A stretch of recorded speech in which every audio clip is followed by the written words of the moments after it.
Gold trusted gold buyers మీరు తాకట్టు పెట్టిన బంగారాన్ని విడిపించి ఈ రోజు ఉన్న మార్కెట్ ధరకు కొనబడను.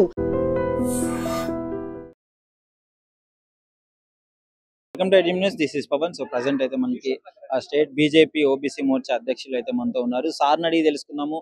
ఇక్కడ బీజేపీలో అయితే జూబ్లీ హిల్స్ ఎలక్షన్ అందరికీ తెలిసిందే. రిజల్ట్ ఎవరెవరికి ఏ సపోర్ట్ ఉంది, ప్రజల్లో ఎలాంటి స్పందన ఉంది అనేసి మొత్తము రిజల్ట్ కోసం టెన్షన్ గా ఉన్నారు. కానీ బీజేపీ నుంచి ఎలాంటి సపోర్ట్ ఉంది, గౌడ సోదరుల సపోర్ట్ ఇప్పుడు ప్రజెంట్ మన బీజేపీకి ఉందా లేదా, ఏంటి మొత్తం విషయాలను అడిగి తెలుసుకుందాము. Sir hi sir. Hello sir, ఎలా ఉంది సార్? ముఖ్యంగా జూబ్లీ హిల్స్ ఎలక్షన్ ఇక్కడ ఘాటుగా జరుగుతున్నాయి, వాటి గురించి ఏం చెప్పదలుచుకున్నారు సార్? జూబ్లీ హిల్స్ లా ఇక్కడ బీఆర్ఎస్ ఎమ్మెల్యే మరణించడంతో బై ఎలక్షన్ వచ్చింది. యాక్చువల్గా జూబ్లీ హిల్స్ పరిస్థితి మాకు ఇక్కడ వచ్చినాక తెలిసింది ఏంటంటే, ఎక్కడైనా ప్రజలు ఉద్యోగాలు వాళ్ళకు రకరకాల పథకాలు అనేది జనరల్గా ఉంటాయి. కానీ మనం నివసించే ప్రాంతాల్లో ప్రభుత్వం నుండి కానీ ప్రజాప్రతినిధుల నుండి కానీ ఏం ఆశిస్తారంటే కనీస సౌకర్యాలు. పొద్దున లేవగానే రాత్రి వరకు మనకు కనీస సౌకర్యం ప్రతి ఒక్కరికి మనం నివసించే ప్రాంతాల్లో కొన్ని సౌకర్యాలు అడుగుతాం. ఒకటి నీటి సౌకర్యం, మంచి నీరు, తర్వాత శుభ్రంగా మనం వాడిన నీళ్ళు డ్రైనేజ్ సిస్టమ్ ద్వారా బయటికి పోవడము, వీధి లైట్లు, తర్వాత రోడ్లు బయటికి పోతప్పుడు రోడ్లు. ఈ 4-5 విషయంలో ప్రజలు కంపల్సరీ, అది ఎవరికన్నా కావాలి, అది వీళ్ళకు వాళ్ళకని లేదు. అక్కడ నివసించే ప్రతి వ్యక్తికి కూడా ప్రజాప్రతినిధిగా ఎన్నికైన వ్యక్తి అక్కడక్కడ ప్లేసులలో కనీస సౌకర్యాలు మనం ప్రజలకు ఇస్తున్నామా లేదా అనేది దాని తర్వాతనే నెక్స్ట్ స్టెప్ పోవాలి. కానీ అది ఎంత దరిద్రం అంటే ఇన్ని సంవత్సరాలలో కూడా ఈ జూబ్లీ హిల్స్ లో కనీస సౌకర్యాలు దాదాపు 70% చాలా ప్లేసులలో లేవు. అంటే అనొచ్చు, అంటే లేకుంటే ఎట్లా ఉండడం వేరు, సౌకర్యంగా ఉండడం వేరు. నీళ్లు రావడం వేరు, మురికి నీళ్ళు రావడం ఒకటి. డ్రైనేజ్ నీళ్ళు పోవడం వేరు, అండర్ గ్రౌండ్కి వెళ్ళి కాకుండా రోడ్ మీదకి వెళ్ళి పోవడం. రోడ్లు ఉండడం వేరు, రోడ్లు తవ్వి గుంటలు పడి అందులో పడడం వేరు. వీధిలో స్ట్రీట్ లైట్లు ఉండడము, స్తంభాలు ఉండడం వేరు, ఆ లైట్లు వెలగడం వేరు. అంటే ఈ కనీస సౌకర్యాలు ఎక్కడ చూసినా, ఏ ప్రాంతాల్లో చూసినా ఎక్కడ కూడా లేదు. మనం మెయిన్ రోడ్ మీదకి వెళ్ళి పోతప్పుడే వ్యాపార సంస్థలు జూబ్లీ హిల్స్ అని పేరు కాబట్టి అక్కడ ప్రైవేట్ వ్యక్తులు డబ్బులు ఖర్చు పెట్టి చేసుకున్న షోరూములు తప్పించి ప్రజలు నిజంగా నివసించే ప్రాంతాల్లో నిజంగా కనీస సౌకర్యాలు లేవు.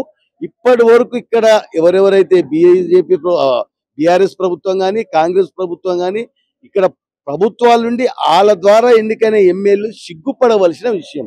అది గమనించి ఇవాళ ఇక్కడున్న ప్రజలు నిజంగా కూడా ప్రజాసేవ చేయడంలో అందరికంటే ప్రపంచంలో దేశంలో కూడా బీజేపీ పార్టీ ప్రజాప్రతినిధులే చాలా ప్రజలకు అనుకూలంగా ప్రజల సౌకర్యాల నుంచి పోరాట వ్యక్తులని తెలుసుకుంటున్నారు. అదే విధంగా మేము పోయినప్పుడు కూడా చెప్తున్నారు, బీజేపీ రావాలండి, లేకపోతే ఈ దోసుకునే పార్టీలు దాచుకునే పార్టీలు వస్తే ఈ డెవలప్మెంట్ మాకు సామాన్య ప్రజలకు కాదని వాళ్ళ అభిప్రాయంతో ఉన్నారు. సార్ ఇంకొక విషయము, బీఆర్ఎస్ పార్టీ నుంచి కానీ కాంగ్రెస్ పార్టీ నుంచి విమర్శలు ఏంటంటే, బీజేపీ పార్టీ సెంట్రల్ అధికారంలో ఉంది కానీ స్టేట్ లో కనీసం మేము పార్టీ ఉంది అని గుర్తించే పద్ధతి కూడా లేదు అని వాళ్ళ దగ్గర నుంచి కామెంట్లు వస్తున్నాయి సార్. దానికి మీరు ఏం చెప్పదలుచుకున్నారు సార్? ఏం గుర్తించాలి, ఏం గుర్తించేది కాదు అని చెప్పేసి వాళ్ళు చెప్తున్నారు సార్. నువ్వు కాంపిటీషన్ కాదంటే జిహెచ్ఎంసీ 48 సీట్లు వచ్చినాయి, మీ దిమ్మ తిరిగింది. మొన్న మీరు ప్రభుత్వంలో ఉంటే 8 సీట్లు వచ్చినాయి, మేము ప్రతిపక్షం నుండి 8 ఎంపీ సీట్లు తెచ్చుకున్నాం. దాదాపు మా పర్సెంటేజ్ ఎవరు అనుకోనంత రీతిలో ఎక్కువ పెరిగింది. ఇంకా మీకు మీ బీజేపీ ఇక్కడ ఏం లేదంటే ఆ మాట్లాడడానికి వాళ్ళకు ఉండాలి బుద్ధి. ఎట్లుంటది? ప్రజలే ఇచ్చిరుగా ఓటు ద్వారా. కమలం పువ్వు గుర్తు మీద ఈవీఎంలో ఉత్తి మొన్న పార్లమెంట్ ఎన్నికలలో దాదాపు మేము 50, 60, 70 కాన్స్టిట్యున్సీలో ముందంజలో ఉన్నాం. పార్లమెంట్ 8 సీట్లు గెలుచుకున్నాం. కాబట్టి వాళ్ళకి ఇదే భయము. ఒకవేళ దేశంలో అన్ని రాష్ట్రాల్లో బీజేపీ ఉన్నది, రేపు తెలంగాణలో కూడా ప్రజలు బీజేపీ కోరుకుంటున్నారు. మా ఇద్దరి పాలన చూసి విసిగిపోయినరు. అప్పులు చేసిపోయింది ఒక ఆయన, అప్పులు చేసిపోయింది కాబట్టి నా దగ్గర ఏం లేదు, నా దగ్గర దివాలా తీసిన ఇంకో ఆయన. ఈ రాష్ట్రాన్ని బాగు చేయాలంటే ఈ దేశం ఆర్థికంగా ఎక్కడో ఉన్న భారతదేశాన్ని 3వ ప్లేస్కి తీసుకొచ్చిన నరేంద్ర మోడీ గారు అయితేనే ఈ రాష్ట్రాన్ని కూడా కాపాడతారని అందరి చదువుకున్నోళ్ళకు విద్యావంతులు అందరికి అర్థమైపోయింది. ఈ రాష్ట్రంలో బీజేపీ వస్తేనే ఆర్థిక ఇబ్బందుల నుంచి బయటపడతాము. ప్రజలకు కనీస సౌకర్యాలు కల్పించడంలో బీజేపీకి మించిన పార్టీ లేదని ప్రజలందరూ భావిస్తున్నారు. ఇంకొక చిన్న విషయం సార్, ఎలక్షన్ లో గెలిచినా గానీ ఓట్లు ఎక్కువ వచ్చినా గానీ ఒక క్వశ్చన్ అయితే ఎక్కువగా వినిపిస్తుంది. ఎలక్షన్ కమిషన్ ఎవరైతే ఉన్నారో బీజేపీకి సపోర్ట్ గా ఉండి జిమ్మిక్లు మ్యాజిక్లు చేస్తుంది అని చెప్పేసి బహిరంగంగానే కాంగ్రెస్ కార్యకర్తలు చెప్పడం జరిగింది. మన కేటీఆర్ గారు వాళ్ళకు తెలియదు, ఎలక్షన్ పద్ధతి అనేది వాళ్ళకి తెలియదు. ఎలక్షన్ కమిషన్ ఏమీ చేయలేదు. ఎలక్షన్ కమిషన్ పారదర్శకంగా ఎన్నికలే నిర్వహించగలుగుతుంది. ఎలక్షన్ కమిషన్ వెనకట గుడ్డి జమానా కాదు. బ్యాలెట్ పేపర్ ఇండ్ల కలిపి ఒకటేసారి గెలిచిండు ప్రకటించేసాడు కాదు. ఈవీఎంలో భద్రపరుస్తారు, మళ్ళీ ఎన్నికలు వచ్చేదాకా అట్లనే ఉంటది. ఏ కోర్టుకు పోయినా ఇటు ఓపెన్ చేస్తే ఎవరికి వేసారు. ఇప్పుడు అందులో మళ్ళా పారదర్శకంగా ఉండాలని ఒక స్లిప్ కూడా పెట్టిండ్రు. ఒకవేళ కోర్టు ఏదైనా ఆర్డర్ ఇస్తే ఈ స్లిప్ కు ఈవీఎం కు కలిసిందా కలవలేదా ఏమైనా జరిగిందా అని. ఇది వాళ్ళు ఓడిపోయినప్పుడు బహానా కావాలి కాబట్టి ఆ విషయాల ఎలక్షన్ కమిషన్ ఎవరి చేతులుండేది, దొంగ ఓట్లుండేవి. ఒకటి ఏంటంటే ఈ దేశంలో ఒక్క విషయంలో ఇబ్బంది జరుగుతుంది. ఈ పట్టణ ప్రాంతాల్లో ప్రజలు ఒక ఇంట్లో ఒక 2 సంవత్సరాలు ఉంటే తర్వాత వాళ్ళు షిఫ్ట్ అయిపోతున్నారు, ఎక్కడెక్కడికో వెళ్ళిపోతున్నారు. ఆ ఓట్లు అట్లనే ఉంటున్నాయి. అక్కడ పోయిన తర్వాత కూడా వాళ్ళు మళ్ళీ అక్కడ ఓటు చేయించుకుంటున్నారు. మళ్ళీ అక్కడికి వెళ్ళి షిఫ్ట్ అయిపోయిన తర్వాత ఇంకో దగ్గరికి వెళ్ళి మళ్ళీ అక్కడ ఓటు చేయించుకుంటున్నారు. ఇట్లా ఒకే వ్యక్తికి 3 ఓట్లు 4 ఓట్లు అక్కడక్కడ కనిపిస్తుంది. అది నిజంగా ఎలక్షన్ కమిషన్ దాన్ని సర్దుదడానికి టెక్నాలజీ ఉపయోగించాలి. ఒక వ్యక్తిని ఒకసారి ఓటు అయిపోతే అంటే వాళ్ళు ఆల్రెడీ ఆధార్ కార్డుకి లింక్ చేస్తున్నారు. ఇంకెందుకో పూర్తి స్థాయిలో కాలేదు అనుకుంటున్నాను నేను. కాబట్టి ఎలక్షన్ కమిషన్ దొంగ ఓట్లు పెట్టడము, దొంగ ఓట్లు తీపియడము. ఆల్రెడీ మీ బూత్ లో, మీ పోలింగ్ బూత్ లో మీ ఏజెంట్ ఉంటాడు. ఆడ ఆనంద్ గౌడ్ అన్న పేరు విలంగానే వాడు అడుగుతాడు ఏజెంట్, మీ ఫోటో చూపంటే ఫోటో చూపెట్టాలి.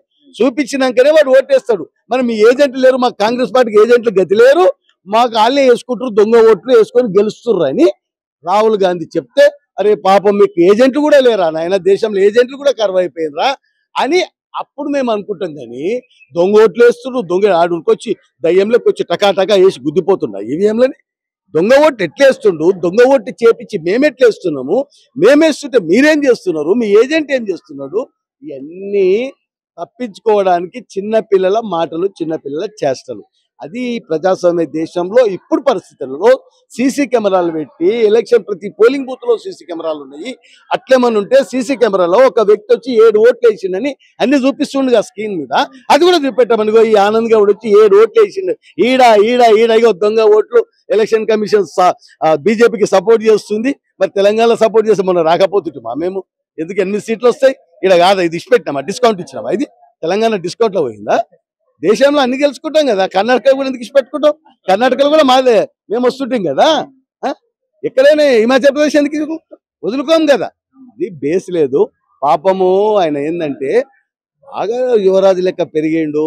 ఎట్లా చేయాలో, ఎట్లా మాట్లాడాలో, ఏది మాట్లాడాలో ఆయన తప్పలేదు, ఆయన సలహాదారులు తప్ప. పాపం ఏం చెప్తారు, ఆయనకు సలహా ఇచ్చే వ్యక్తి అన్న ఇది కాదు సార్, ఇట్లా మాట్లాడాలి, ఇది కాదు, ఇది సాధ్యం కాదు, దొంగ ఓట్లు ఉంటే మనం ఎట్లా చేస్తున్నారు, మన ఏజెంట్లు ఏం చేస్తున్నారు ఇట్లా చెప్పాలి. అది తెలియక మాట్లాడుతుంటాడు కాబట్టి ఏం చేస్తాం. ఫైనల్ గా జూబ్లీ హిల్స్ ఎలక్షన్ లో దీపక్ రెడ్డి గారి గురించి, ముఖ్యంగా బీసీ గురించి ఏం చెప్తారు? బీసీ నినాదం అనేది జరుగుతూనే ఉంది కదా. బీసీ కులాలకు ఏదన్నా పేటెంట్ హక్కు దేశంలో అంటే భారతీయ జనతా పార్టీకే ఉంది. ఎందుకంటే దేశ చరిత్రల ఏ ప్రభుత్వం కూడా ఇప్పటికీ మాట మీద మేము ఛాలెంజ్ చేస్తున్నాం, ఏ పార్టీ అయినా మాకు చర్చకి రమ్మనండి. నెహ్రూ నుండి మొన్నటి మన్మోహన్ సింగ్ వరకు కూడా మేము మీకంటే బెటర్ గా బీసీలకు చేసినాము, మీరేం చేయలేదు. ఒక్క విషయంలో, ఏ విషయం అన్నా తీసుకోండి, బీసీల విషయాల ప్రతి విషయం, బీసీలకు చేసే పథకాలు కానీ, ప్రజాస్వామ్యంగా ఎన్నికలలో సీట్ల విషయంలో కానీ, కౌన్సిలర్ నుంచి తీసుకొని వార్డు మెంబర్ నుంచి తీసుకొని దేశ ప్రధాని దాకా బీసీలకు అత్యధికంగా సీట్లు ఇవ్వడం కానీ, గెలిపించుకోవడం కానీ, ముఖ్యమంత్రులు చేయడం కానీ, కేంద్ర మంత్రులు చేయడం కానీ, ఎమ్మెల్యేలు చేయడం కానీ, ఎంపీలను చేయడం కానీ, వివిధ రకాల చైర్మన్లను చేయడం కానీ, బీసీ కమిషన్ చట్టబద్ధత కానీ, కేంద్ర మంత్రులు 27 మందిని పెట్టడం కానీ, ఏ విషయం తీసుకున్నా మాకంటే ఈ కాంగ్రెస్ ప్రభుత్వంలో ఒక్కటి చేసినా కానీ మేమంటాం బీసీలంతా ఈ దేశంలో 60% పైన బీసీలు ఓటేస్తేనే కేంద్రంలో మా గవర్నమెంట్ ఉన్నది. ఈ దేశంలోని అనేక రాష్ట్రాల బీసీలు ఓట్లు లేకపోతేనే అనేక రాష్ట్రాల్లో ప్రభుత్వాలు బీజేపీ, ఎందుకంటే 60% ఉన్న ప్రజలు వేస్తేనే కదా ప్రభుత్వాలు వస్తాయి. ఈ దేశంలో అందరు తెలుసుకోవాలి. చాలా మంది మాట్లాడే వాళ్ళు బీసీలు అని మాట్లాడదు. బీసీల ఎక్కడైతే ఓటేస్తారో ఆ రాష్ట్రం కానీ ఆ దేశంలో కానీ ఆ ప్రభుత్వమే గెలుస్తుంది. అత్యధిక సంఖ్యలో ఉన్న బీసీలు ఏ పార్టీ వైపు మొగ్గు చూపితే ఆ పార్టీ దేశంలో కానీ రాష్ట్రంలో కానీ అధికారం ఉంటుంది. దాన్ని బట్టి మీరు తెలుసుకోవాల్సింది ఏంటంటే ఈరోజు దేశంలో బీజేపీ ఉంది, రాష్ట్రాల్లో అత్యధికంగా బీజేపీ ఉంది, కార్పొరేషన్లలో బీజేపీ ఉన్నది, మేయర్లో బీజేపీ ఉన్నది. కాబట్టి బీసీలు పూర్తి మద్దతు. నరేంద్ర మోడీ గారు మా బీసీ నాయకుడే ఈ దేశానికి ప్రధానమంత్రి, రాజు, పేదల ప్రజలు తెలిసిన వ్యక్తి అని పేద ప్రజలు బీసీ ప్రజలు అనుకుంటున్నారు. కాబట్టి ఈ దేశంలో మేము అనేక రాష్ట్రాలలో దేశంలో అధికారంలో ఉన్నాం. భవిష్యత్తులో కూడా ఎన్ని సంవత్సరాలు ఉంటామో మేము మాకే అన్ని సంవత్సరాలు మేమే ఉండగలుగుతాం. మేము వద్దనుకుని వదులుకున్నప్పుడే పోతుందేమో అనిపిస్తుంది. అవసరం అట్లుంది ప్రజల ఆలోచన. నమస్కారం అన్న. నమస్తే. అన్న, ఎలా ఉంది జూబ్లీ హిల్స్ ఉప ఎన్నికల? అంటే అయితే ఎవరు గెలిచే ఛాన్స్ ఉందంటే ఇప్పుడు ఆబ్వియస్లీ దీపక్ రెడ్డి గారు మీరు సపోర్ట్ చేస్తున్నారు. కాకపోతే ఎలా ఉంది పరిస్థితి గ్రౌండ్ రిపోర్ట్? 20% ఓట్ల కోసము రెండు పార్టీలు పోరాడుతా ఉన్నాయి. 80% ఓట్లు భారతీయ జనతా పార్టీ వైపు చూస్తా ఉన్నాయి. గెలుపు ఓటర్లు మీరే అర్థం చేసుకోవాలి. కాన్ఫిడెంట్ ఏంటన్నా? ఖచ్చితంగా 20% ఓట్ల కొరకు వాళ్ళు ఎట్లయితే పోరాడుతున్నారో, ఆరాట పడుతున్నారో, ఆ 20% ఓట్ల కొరకు ఓడేమో 4 ఎకరాల జాగా ప్రైవేట్ కొనిస్తా అంటాడు, 2 ఎకరాల గవర్నమెంట్ జాగా ఇస్తా అంటాడు, శ్మశాన వాటికి ఇస్తా అంటాడు. ఇంకోడేమో మిలిటరీకి చెందిన జాగాను శ్మశాన వాటికి అప్పచెప్పిండు. ఇట్లాంటి 20% ఓట్ల కోసమే రెండు పార్టీలు పోటీ పడతా ఉన్నాయి. మా భారతీయ జనతా పార్టీ మేమేమంటామంటే కూలిపోయిన పెద్ద మధ్యలో గుడి సంగతి ఏంది, 80% ఓటర్లు ఇది ఆలోచించాలని మేము చెప్తాం. ఖచ్చితంగా భారతీయ జనతా పార్టీ గెలిస్తే పెద్దమ్మ తల్లి గుడి కట్టిస్తామని చెప్పేసి కూడా చెప్తాం మేము. ఎందుకంటే 20% ఓట్ల కొరకు నిన్న కేటీఆర్ మాట్లాడుతూ స్థలం లేకుంటే ప్రభుత్వ స్థలం లేకుంటే 3 ఎకరాల ప్రైవేటు స్థలాలు కొని నేను శ్మశాన వాటికి ఇస్తా అన్నాడు. అంటే 80% ప్రజలు కనపడతలేరా వీళ్ళ కళ్ళకు? హిందువులందరూ అదైపోయినరా? ఒక చిన్న గుడి, ఒక 100-200 గజాలలో ఉన్న పెద్దమ్మ గుడి నేను కూల్చేసినావు, దాని కొరకు ఎవడు మాట్లాడాడు? ఈ 80% మంది ప్రజలు ఆలోచించారా? అందుకే నేను చెప్తా ఉన్నా, ఇది 20% 80% ఎన్నికల ఫైట్ నడుస్తా ఉందని చెప్తా ఉన్నా. అంటే ఇప్పుడు బీజేపీ అంటే కాంగ్రెస్ నుంచి వచ్చే విమర్శలు కావచ్చు, బీఆర్ఎస్ నుంచి ఒక కులానికి మతానికి సంబంధించిన పార్టీగా వాళ్ళు పరిగణించడం జరుగుతుంది. దానికి మీరు ఏం చెప్తారు సార్ వాళ్ళ సమాధానం? కులానికి అయితే భారతీయ జనతా పార్టీ లేదు, హిందుత్వానికి మాత్రం పక్కా నిలబడి ఉంటది. హిందుత్వానికి ఏ చిన్న దెబ్బ పడ్డా కూడా భారతీయ జనతా పార్టీ అండగా ఉంటది. హిందువులకు ఏ అన్యాయం జరిగినా కూడా ఖచ్చితంగా భారతీయ జనతా పార్టీ అండగా ఉంటది. హిందూ దేవుళ్లకు సంబంధించి ఏ ఇబ్బంది కలిగినా కూడా భారతీయ జనతా పార్టీ అండగా ఉంటది.